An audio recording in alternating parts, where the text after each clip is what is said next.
করে ভালো মন্দের সব খবর নিও।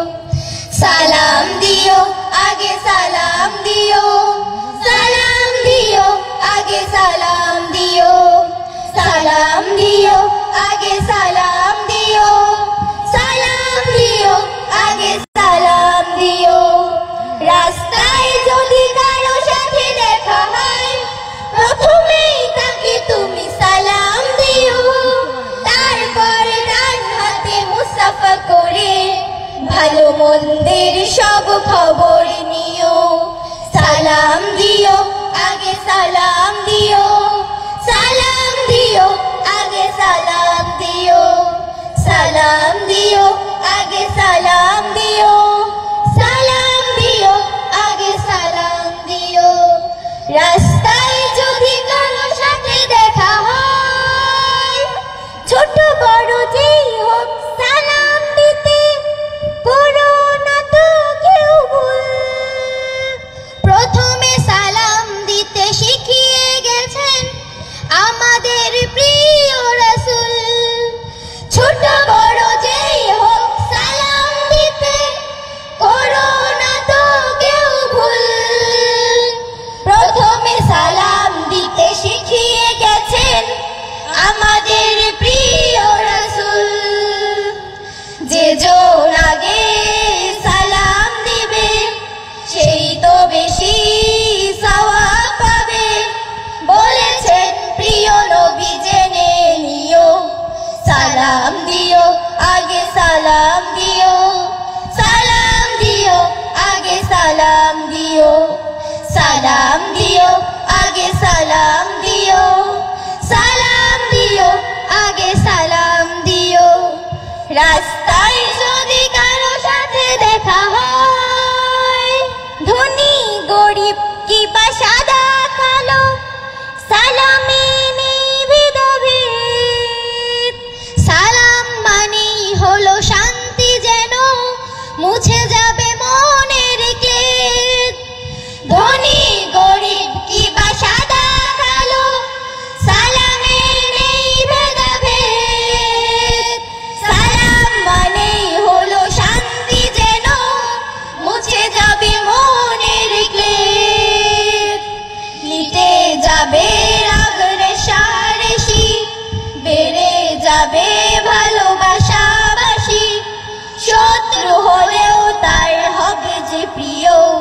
সালাম দিও আগে সালাম দিও, সালাম দিও আগে সালাম দিও, সালাম দিও আগে সালাম দিও, সালাম দিও আগে সালাম দিও। রাস্তায় যদি কারো সাথে দেখা হয়। আসসালামু আলাইকুম ওয়া রাহমাতুল্লাহি ওয়া বারাকাতুহু।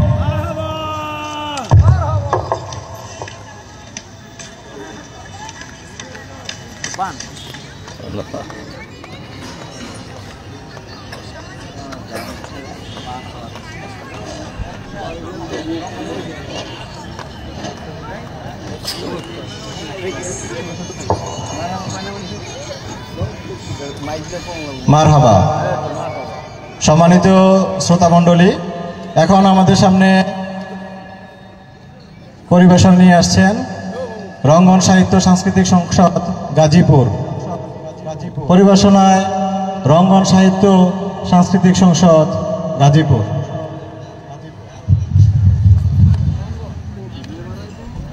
সুপ্রিয় শ্রোতা, এ পর্যায়ে গাজীপুরী ঐতিহ্যবাহী সাংস্কৃতিক সংগঠন রঙ্গন সাংস্কৃতিক সংসদের পরিবেশনা অভিনয় ওয়াজ বিড়ম্বনা। মঞ্চে ডেকে নিচ্ছি অভিনয় বিভাগের শিল্পীদের।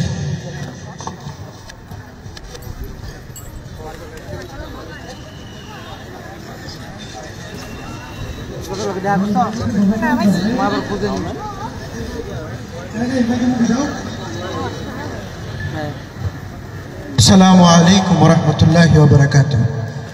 আপনারা জেনে খুশি হবেন যে আমাদের আজকের এই ওয়াজ মাহফিলের প্রধান অতিথি, আমাদের প্রধান বক্তা আল্লামা মোহাম্মদ আলী জিন্নাহ সিরাজগঞ্জ এরই মধ্যে আমাদের মাঝে উপস্থিত হয়েছেন।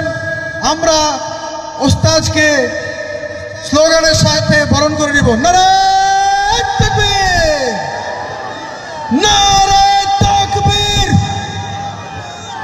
নারায়ে তাকবীর। প্রধান বক্তার আগমন, প্রধান বক্তার আগমন।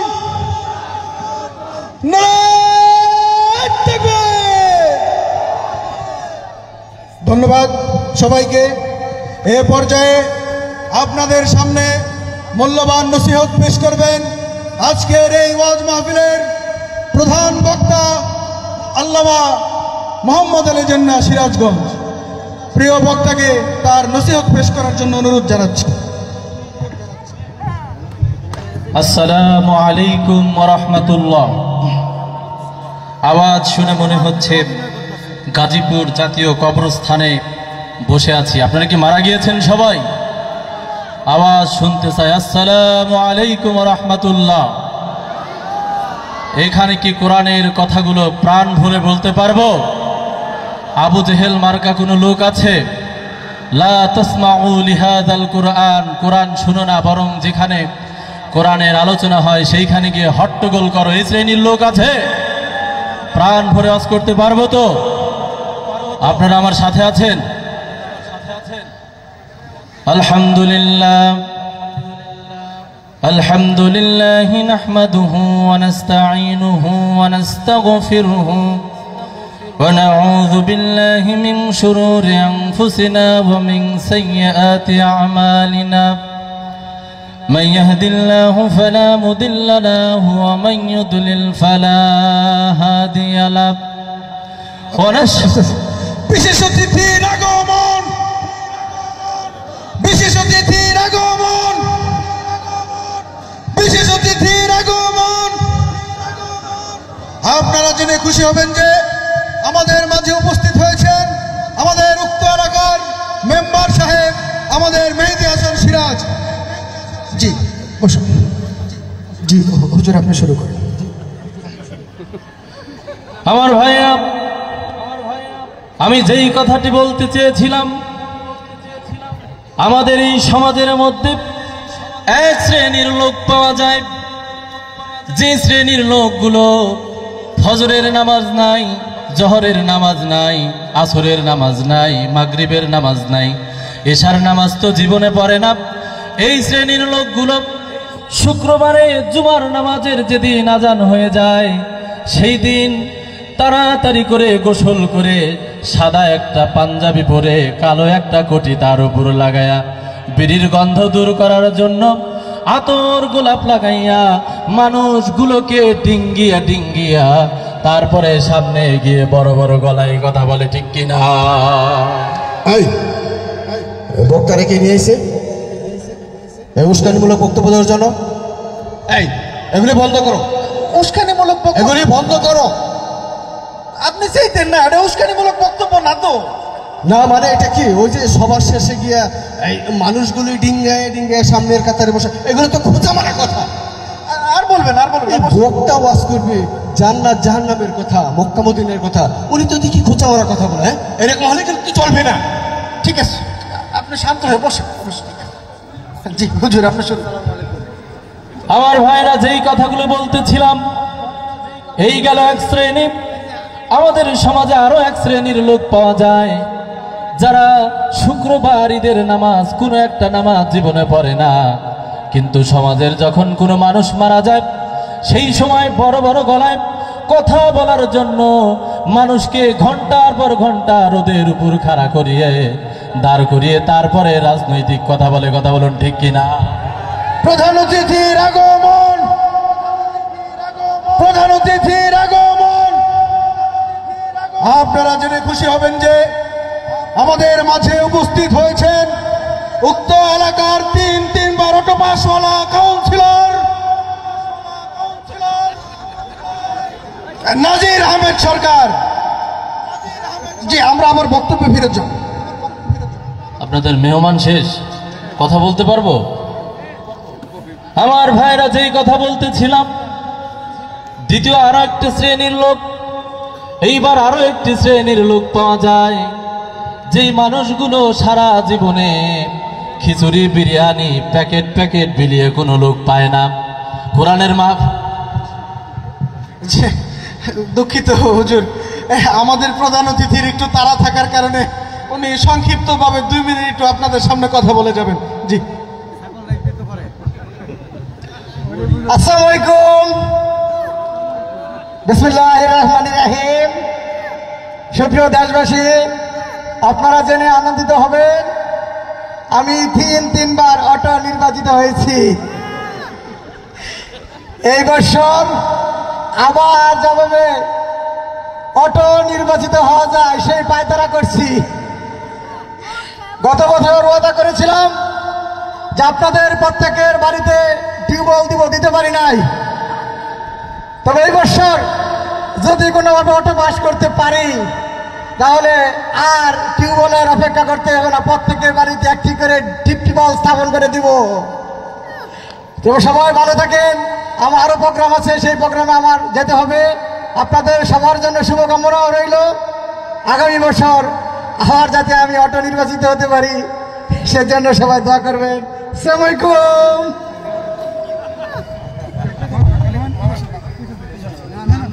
জি হুজুর, শুরু করুন। আমার ভাইরা, 3য় নাম্বার যেই শ্রেণীর লোকের কথা বলতেছিলাম, এই শ্রেণীর লোকগুলো মানুষগুলোকে দেখবেন হাজার হাজার টাকা খরচ করে খিচুড়ি বিরিয়ানির প্যাকেট দিয়ে 100 মানুষ জড়ো করতে পারে না, কিন্তু কোরআনের মাহফিলে এসে হুজুরের ভুল দ্বারা কিছু বললেই বলে রাজনৈতিক কথা, কিছু বললেই বলে বিরোধী দলের কথা। এমন এক শ্রেণীর লোক পেয়ে যায় যারা কোরআনের মাহফিলে এসে হট্টগোল সৃষ্টি করে, ঠিক কিনা? আমার ভাইরা, এই শ্রেণীর লোকদেরকে চিনে রাখা দরকার। এই শ্রেণীর লোকগুলো কোরআনের মাহফিলে এসে আক্রমণ করে, হুজুরদেরকে কিভাবে আয়না ঘরে রাখা যায় সেই কথাগুলো তারা ভাবনা করতে থাকে। বন্ধ করো, সব বন্ধ করো। এই পোলাপান খবর দে, এই ওয়াজ মাহফিল এটা চক্রান্তমূলক ওয়াজ মাহফিল, এখানে খোঁচা মারার কথা জায়গা না। মেম্বার সাহেব কি হয়েছে? জান্নাত জাহান্নামের কথা বলবে, উনি রাজনৈতিক নেতাদের খোঁচা মারার কথা বলছে। এগুলি তো চলবে না। কালকে সকালে কমিটি সভা আমার সাথে বসবা, আমি এইটা সভাপতি, এই মাহফিলের সভাপতি। আমাদের বিরুদ্ধে এভাবে খোঁচা মারার কথা চলবে না, একদম বন্ধ করো। বলবার খবর না, না না না না না, মেম্বার সাহেব দোয়া করে দিই, দোয়া করে দিই, শেষ আর কোনো ওয়াজ লাগবে না। হুজুর দোয়া করে দিই। اللهم آمين. ربنا ظلمنا أنفسنا وإن لم تغفر لنا وترحمنا لنكونن من الخاسرين. رب العالمين, অনেক দূর থেকে, সুদূর সিরাজগঞ্জ থেকে গাজীপুর এসেছিলাম তোমার কোরআন প্রেমী মানুষদেরকে কোরআনের কথা শোনাবো, কিন্তু তোমার এক জালিম বান্দা তার ক্ষমতাটাকে প্রয়োগ করে আমাদের মাহফিলটাকে বানচাল করে দিল। রব্বুল আলামিন তার জন্য দোয়া করি, যতদিন পর্যন্ত দুনিয়াতে বেঁচে থাকে যক্ষা এবং ক্যান্সারের মতো দুরারোগ্য রোগের সঙ্গে তুমি পাঞ্জা লড়াইয়া থাকে, শেষ পর্যন্ত বিছানার মধ্যে পায়খানা হাগু করায়া দুনিয়া থেকে বিদায় করে দিও। সব খবর দে, এই বক্তারে, এই বক্তা যেন স্টেজ থেকে কোথাও না দিতে পারে, সব বন্ধ করো, একদম চলবে না এগুলি, সব বন্ধ করো। ও বাবা, বাবা বুকের মধ্যে কি জানি চেপে লাগছে, ওরে বাবা রে বাবা। আমার একটু দোয়া করে,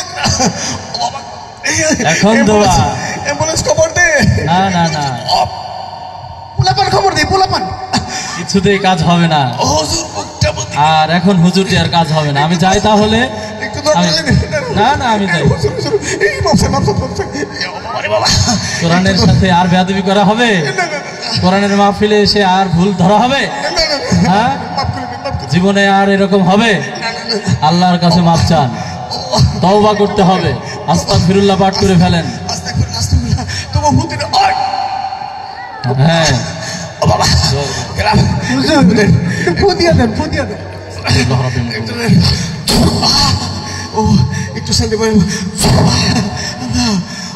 আর মনে রাখবেন, আর জীবনে কোরআনের মাহফিলে এসে কোনো প্রকার ভণ্ডামি করা যাবে না।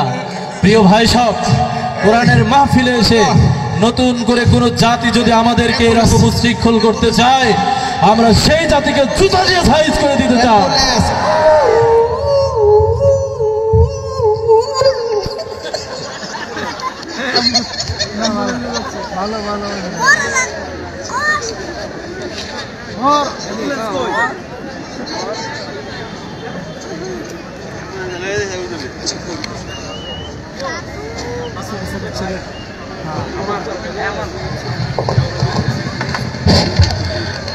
হ্যালো, অভিনয় কেমন লেগেছে? সামনে আরো অনেক অভিনয় আছে, আমরা ধৈর্য সহকারে শুনবো ইনশাআল্লাহ। সম্মানিত শ্রোতা মণ্ডলী, আপনারা ইতিমধ্যে লক্ষ্য করেছেন আমাদের মধ্যে উপস্থিত হয়েছেন মরহুম অধ্যাপক ইউসুফ আলী স্যারের সুযোগ্য সন্তান জনাব নেসার উদ্দিন মাসুদ। আজকের এই অনুষ্ঠানের সম্মানিত উদ্বোধক জনাব নেসার উদ্দিন মাসুদ। এ পর্যায়ে বক্তব্য নিয়ে আসার জন্য অনুরোধ করছি মরহুম অধ্যাপক ইউসুফ আলী স্যারের সুযোগ্য সন্তান জনাব নেসার উদ্দিন মাসুদ ভাইকে। আউযু বিল্লাহি মিনাশ শাইতানির রাজিম। বিসমিল্লাহির রহমানির রহিম। নাহমাদুহু ওয়া নুসাল্লি আলা রাসূলিল কারীম। আম্মা বাদ। কালীগঞ্জ সাহিত্য সাংস্কৃতিক সংসদের উদ্যোগে আজকের এই ঈদ পুনর্মিলনী ও মনোজ্ঞ সাংস্কৃতিক অনুষ্ঠানের সম্মানিত সভাপতি, কালীগঞ্জ থানা জামাতের আমির জনাব মাহমুদুল হাসান, প্রধান অতিথি গাজীপুর মহানগর জামাতের নায়েবে আমির জনাব খায়রুল হাসান, উপস্থিত ছাত্র যুবক এবং কালীগঞ্জবাসী, আসসালামু আলাইকুম ওয়া রাহমাতুল্লাহ। সম্মানিত অতিথি, সম্মানিত এলাকাবাসী, সম্মানিত ছাত্র যুবক ভাইরা, আজকের এই মনোজ্ঞ সাংস্কৃতিক অনুষ্ঠান এবং ঈদ পুনর্মিলনী দীর্ঘ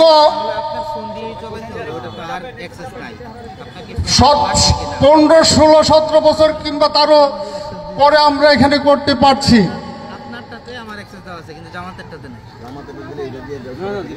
ছাত্র জনতার সেই ঐতিহাসিক বিজয়ের ফলে আজকের এই ঈদ পুনর্মিলনী এবং সাংস্কৃতিক অনুষ্ঠান করা সম্ভব হচ্ছে। এই জন্য আমি মহান আল্লাহর কাছে শুকরিয়া আদায় করছি। সম্মানিত উপস্থিতি, আমার সদ্য মরহুম পিতা অধ্যাপক ইউসুফ আলী কালীগঞ্জের আনাচে কানাচে, কালীগঞ্জের ঘরে ঘরে ইসলামের দাওয়াতকে পৌঁছে দেওয়ার জন্য নিরলস চেষ্টা করেছেন। তারই ধারাবাহিকতায় নাজাতুল্লাহ ভাই ছাত্র জনতার মাঝে কাজ করেছেন। আমার সদ্য চাচা আসাদ বিন হাফিজ সাংস্কৃতিক অঙ্গনে সারা বাংলাদেশে একজন পুরোধা ব্যক্তিত্ব ছিলেন। সম্মানিত এলাকাবাসী, তারই ধারাবাহিকতায় আজকে এই অঞ্চলে ঢাকার ঠিক লাগোয়া উপজেলা কালীগঞ্জ, এই অঞ্চলে ইসলামের জোয়ার সেই পূর্ব থেকেই চলে আসছে এবং সেই পূর্বের ধারাবাহিকতায় আজকে এই অঞ্চলে ইসলামের একটা নব জোয়ার সৃষ্টি হয়েছে। এর কৃতিত্ব আমি মনে করি এই অঞ্চলের যারা ছাত্র যুবক ছিলেন তারা এই অঞ্চলে ইসলাম এবং ইসলামী আন্দোলনকে মানুষের ঘরে ঘরে পৌঁছিয়ে দিচ্ছেন এবং ইসলাম এই অঞ্চলে ইসলামের যে নবজোয়ার সৃষ্টি করার জন্য তারা দিনরাত চেষ্টা করে যাচ্ছেন। তাদের অক্লান্ত পরিশ্রমের ফলেই আজকে এটা সম্ভব হয়েছে। সম্মানিত উপস্থিতি, আমি বেশি সময় নিচ্ছি না। আমি আশা করব আজকে যে সাংস্কৃতিক অনুষ্ঠান হবে সেই অনুষ্ঠান আমাদেরকে অত্যন্ত আনন্দ দেবে, অত্যন্ত মনোমুগ্ধকর হবে।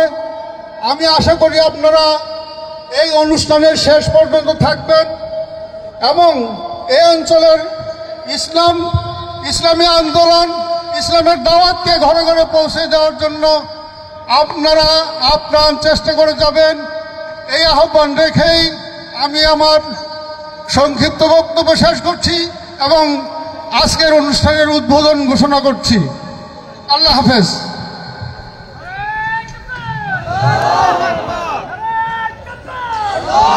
ধন্যবাদ জানাচ্ছি আজকের এই অনুষ্ঠানের সম্মানিত উদ্বোধক জনাব নেসার উদ্দিন মাসুদ ভাইকে। সম্মানিত উপস্থিতি, এ পর্যায়ে একক সঙ্গীত পরিবেশনায় কালীগঞ্জ সাহিত্য সাংস্কৃতিক সংসদ একক সঙ্গীত পরিবেশনা করবেন কালীগঞ্জ সাহিত্য সাংস্কৃতিক সংসদ। আমি দেখতে পাচ্ছি বাংলাদেশের ভাগ্যাকাশে উত্তর গগনে কালো মেঘ জমা হয়েছে। ঝড়ের পূর্বাভাস লক্ষ্য করছি। যদি মোকাবেলা করতে না পারেন সক্ষমভাবে, এমন অন্ধকার গাঢ় কালো অমাবস্যার রাত আসতে পারে যার সুবে সাদিক হওয়া অসম্ভব। শহীদ আল্লামা দেলোয়ার হোসেন সাঈদীর ভবিষ্যৎবাণীর প্রতিচ্ছবি আমরা দেখেছি। 2024 সালে সেই অন্ধকার বাংলাদেশের তরুণ সমাজ মোকাবেলা করে আকাশের সেই কালো মেঘ কিছুটা সরিয়েছে ঠিক, কিন্তু ঝড়ের আভাস রয়েই গেছে। আর মাটির উপর থেকে সকল অন্ধকার এখনো দূর হয়ে যায়নি। আমাদের সংগ্রাম চলবেই অবিরাম, আমাদের সাংস্কৃতিক সংগ্রাম চলবেই অবিরাম। আমরা মুসলিম। আকাশের কালো মেঘ কিছুটা সরিয়েই আমরা ক্ষান্ত হতে পারি না। এইটুকু পেয়ে আমাদের মনের তৃষ্ণা মিটে না, স্বপ্নটা আরও সুন্দর। আমরা চাই বাংলাদেশের সমাজ ব্যবস্থাটা ইসলামের হোক, আল্লাহর আইনে আমাদের সমাজ পরিচালিত হোক। আমরা চাই আল্লাহর আইনে এই দেশটা পরিচালিত হোক। ইসলামী সমাজটা কেমন চলুন তা জেনে নেই গানে গানে সুরে সুরে। ইসলামী সঙ্গীত পরিবেশন করছেন কালীগঞ্জ সাহিত্য সাংস্কৃতিক সংসদের শিশু শিল্পী সুমামা মারজু। কোনো একদিন এদেশের আকাশে কালিমার পতাকা দুলবে। আসসালামু আলাইকুম ওয়া রাহমাতুল্লাহি ওয়া বারাকাতুহু। কোনো একদিন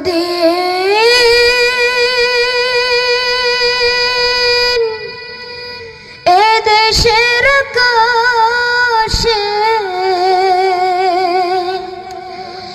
কালেমার পতাকা দুলবে।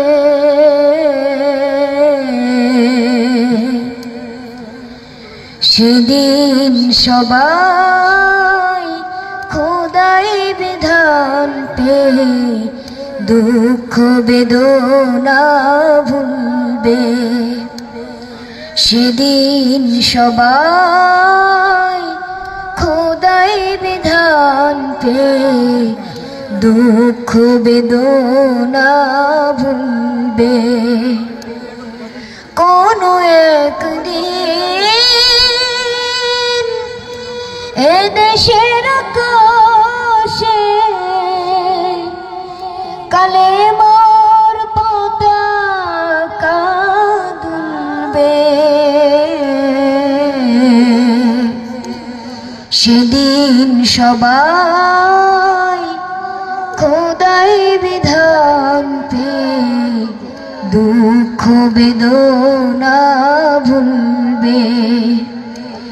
সেদিন সবাই খোদাই বিধান পেয়ে দুঃখ বেদনা ভুলবে। কোনো একদিন সেদিন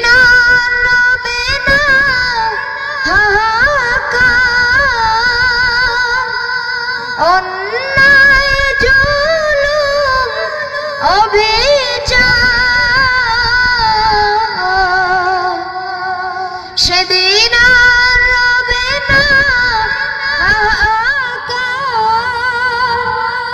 অন্যায় জুলুম অবিচার থাকবে না অনাচার দুর্নীতি কদাচার থাকবে না অনাচার দুর্নীতি কদাচার সকলেই শান্তিতে থাকবে সেদিন সবাই খোদাই বিধান পেয়ে দুঃখ বেদনা ভুলবে সেদিন সবাই খোদাই বিধান পেয়ে দুঃখ বেদনা ভুলবে একাকী নিরমণি নির্জন পথে যাবে কোনো জন কটু কথা কবে না কোনো দিন পথে ঘাটে সম্পদের মোহে খুন আর রাহাজানি রবে না সেই দিন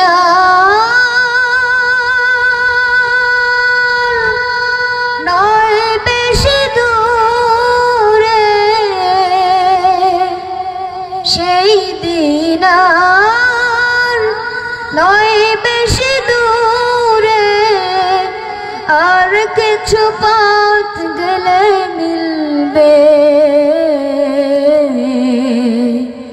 সেদিন সবাই খোদাই বিধান পেয়ে দুঃখ বেদনা ভুলবে সেদিন সবাই খোদাই বিধান পেয়ে দুঃখ বেদনা ভুলবে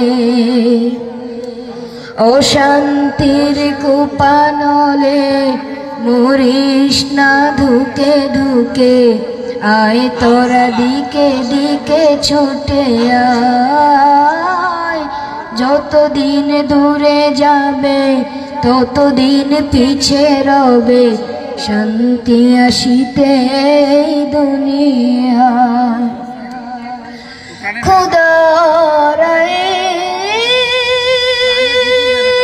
ছাড়া অন্য কিছুতে খোদার আইন ছাড়া অন্য কিছুতে মানুষের শান্তি না মিলবে সেদিন সবাই খোদাই বিধান পেয়ে দুঃখ বেদনা ভুলবে সেদিন সবাই খোদাই বিধান পেয়ে দুঃখ বেদনা ভুলবে কোনো একদিন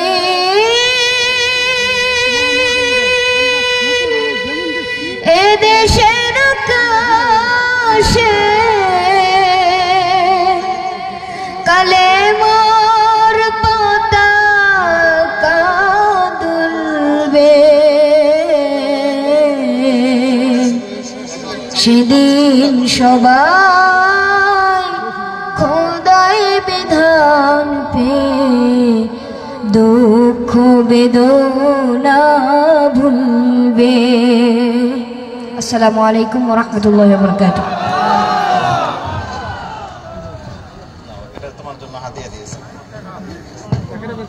মারহাবা মারহাবা আমরা দোয়া করি সুমামার এই কণ্ঠকে আল্লাহ তাআলা আরো শানিত করো সুমামার এই গান শুনে আমাদের তিনজন ভাই হাদিয়া দিয়েছেন আমরা সকলের জন্য দোয়া করি সম্মানিত উপস্থিতি এ পর্যায়ে একটি কবিতা আবৃত্তি করবেন অধ্যাপক ইউসুফ আলী স্যারের সুযোগ্য সন্তান সালেহ মাহমুদ। কবি আসাদ বিন হাফিজকে নিবেদিত করে কবিতা আবৃত্তি করবেন অধ্যাপক ইউসুফ আলী স্যারের সুযোগ্য সন্তান সালেহ মাহমুদ।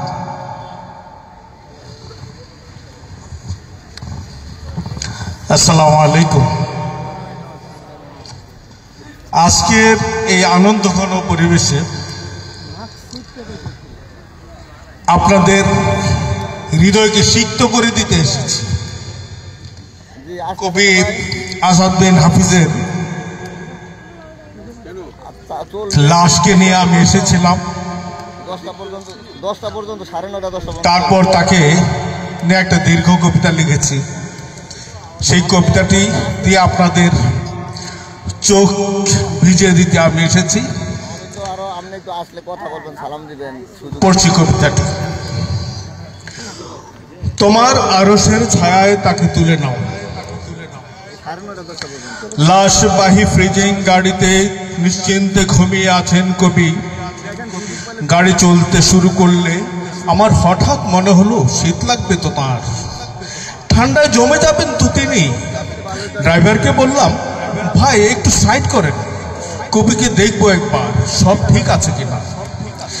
গ্লাসের কুয়াশা মুছে দেখি হাসি মুখে ঘুমাচ্ছেন কবি। না, শীতে কাতর নন তিনি।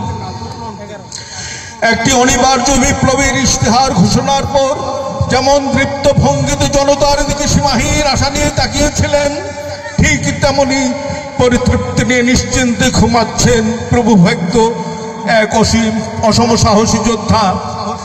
ধাবমান গাড়ির সম্মুখে বসে আমি আমার উদ্গত অশ্রু সংবরণ করতে পারছি না।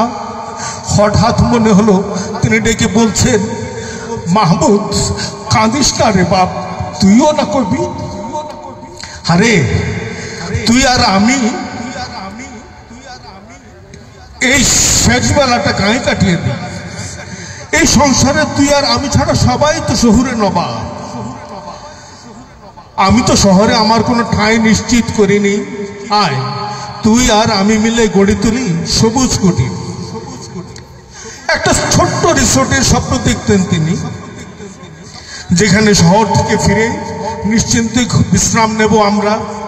জীবনের সমস্ত সঞ্চয় দিয়ে তার পত্তন করে যান তিনি।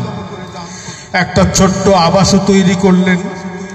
পেছনে বাঁশ ঝাড়, গভীর নিশীথে ঝিঝি পোকার ডাক আর জোনাকের পিদিম দেখার খুব শখ ছিল তার।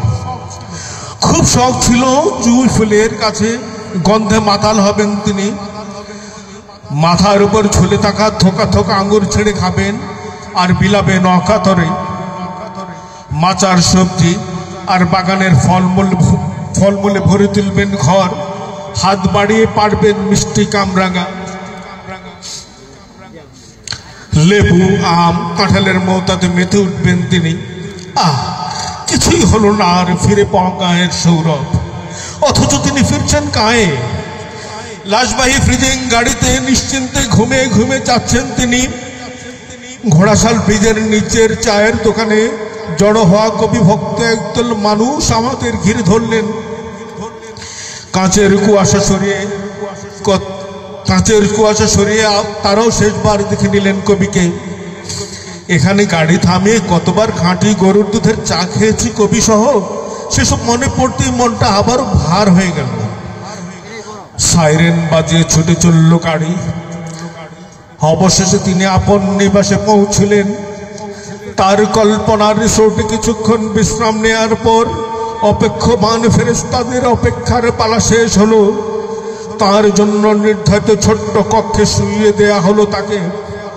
আমি নিশ্চিত আমরা তাকে ছেড়ে চলে আসার সাথে সাথেই বেহেশতের ফেরেশতারা জান্নাতে ফুল ও সুবাস দ্বারা বরণ করে নেবেন তাকে। আমি নিশ্চিত তার জন্য অপেক্ষমান হুরেরা দল মেধে তার সেবায় রত হবে। আমি নিশ্চিত তাকে রেখে আসা ক্ষুদ্র মাটির ঘরটি পরিণত হবে সুবিশাল রিসোর্টে। বাগানে মর পাথরে বাধাই করে বেঞ্চিতে বসে বিশ্রাম নেবেন তিনি। না চাইতেই তার সামনে চলে আসবে সুস্বাদু জান্নাতি ফলমূল। প্রভু, তোমার জন্য পাগল তোমার এক অকুত ভয় বান্দাকে তোমার জিম্মায় রেখে গেলাম। হে প্রভু, তুমি তাকে উত্তম ঘর দান করো, তোমার আরশের ছায়ায় তাকে তুলে নাও। ধন্যবাদ।